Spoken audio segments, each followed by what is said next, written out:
Scooty લઈને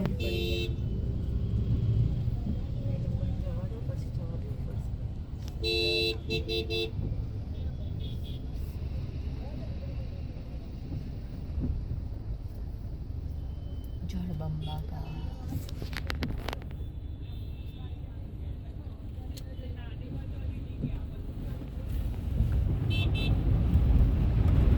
એ લોકોને એમ કે આપણે બીએસસી જતા એટલે કે જવાનું વચ્ચે ઊભું રહેવું પડે ને.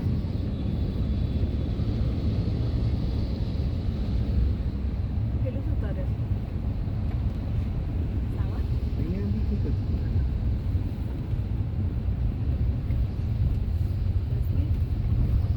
એ છે કોઈ કચરાનું બિલ. આ અહીંયા બફર આપણે